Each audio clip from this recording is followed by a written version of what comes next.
আমরা আজকে ট্রাইব্যুনালে আসামি সালমান এফ রহমান এবং আনিসুল হকের মধ্যে টেলিফোন কনভারসেশনের কিছু অংশ বাজিয়ে শুনিয়েছি, যেখানে আসামি সালমান এফ রহমান এবং আনিসুল হকের মধ্যে কথা হচ্ছিল যে আসামি সালমান এফ রহমান বলছিলেন যে আনিসুল হক সাহেব বলছিলেন যে দুটো পদ্ধতি আছে এই ছাত্র জনতার আন্দোলনকে দমন করা এবং তাদেরকে সাইলেন্ট করে দেওয়ার জন্য চারজন ব্যক্তিকে দায়িত্ব দেওয়া হয়েছিল। তার মধ্যে সালমান এফ রহমান, আনিসুল হক, মোহাম্মদ আলী আরাফাত এবং স্বরাষ্ট্রমন্ত্রী আসাদুজ্জামান খান কামাল, এই চারজনে যাদেরকে গ্যাং অফ ফোর নামে ডাকা হতো, তারা পরিকল্পনা করেছেন যে কিভাবে এই আন্দোলন দমনে কোথায় কিভাবে অপারেশন হবে, কি অস্ত্র ব্যবহার হবে, কিভাবে হত্যা করা হবে, কাদের বিরুদ্ধে মিথ্যা মামলা দায়ের করা হবে এবং কিভাবে তাদেরকে জেলে রাখা হবে, রিমান্ডে নেওয়া হবে, এই সব কিছুর পরিকল্পনা এই দুজন আসামির মধ্যে তারা করেছেন।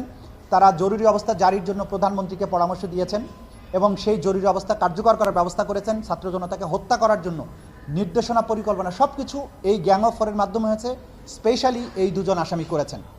আমরা আজকে ট্রাইব্যুনালে আসামি সালমান এফ রহমান এবং আনিসুল হকের মধ্যে টেলিফোন কনভারসেশনের কিছু অংশ বাজিয়ে শুনিয়েছি, যেখানে আসামি সালমান এফ রহমান এবং আনিসুল হকের মধ্যে কথা হচ্ছিল যে আসামি সালমান এফ রহমান বলছিলেন যে আনিসুল হক সাহেব বলছিলেন যে দুটো পদ্ধতি আছে এই ছাত্র জনতার আন্দোলনকে দমন করার।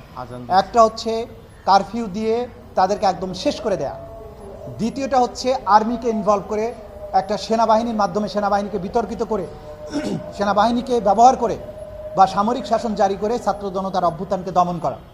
এই পরিকল্পনা তারা একইভাবে প্রধানমন্ত্রীকে দিয়েছেন। এই পরিকল্পনা অনুযায়ী 14 দলের বৈঠকে সেখানে কারফিউ জারির সিদ্ধান্ত হয়েছে এবং কারফিউ কার্যকর করার ব্যাপারে বিস্তারিত পরিকল্পনা তাদের কমান্ডে যে হয়েছে, তাদের নিজস্ব টেলিফোন কনভারসেশনের মাধ্যমে এটা প্রমাণিত হয়েছে। আমরা তাদের বিরুদ্ধে 5টি অভিযোগ গঠনের জন্য প্রেয়ার করেছি। আদালত সব কিছু দেখেছেন, শুনেছেন।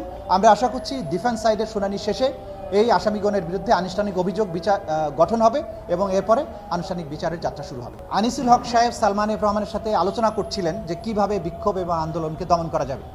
তো সালমান এফ রহমানের প্রশ্নের জবাবে আনিসুল হক সাহেব বলছিলেন যে দুটো পদ্ধতি, একটা হচ্ছে সর্বোচ্চ বল প্রয়োগের মাধ্যমে এদেরকে শেষ করে দেয়া, শব্দটা ছিল শেষ করে দেয়া, আর দ্বিতীয়টা হচ্ছে যে আর্মিকে ইনভলভ করা, অর্থাৎ সামরিক শাসন জারি করার মাধ্যমে সেনাবাহিনীর হাতে বন্দুক তুলে দিয়ে ছাত্র জনতাকে শেষ করা।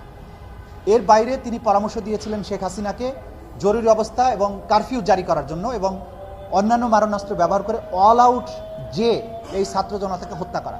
সুতরাং এই এভিডেন্সগুলো আমাদের হাতে যেহেতু আছে, সেটার ভিত্তিতেই তাদের পরামর্শ, তাদের নির্দেশনা, তাদের কনস্পিরেসি, তাদের উস্কানি, এই সব কিছুর মাধ্যমেই জুলাই আগস্টের গণহত্যাটা হয়েছিল।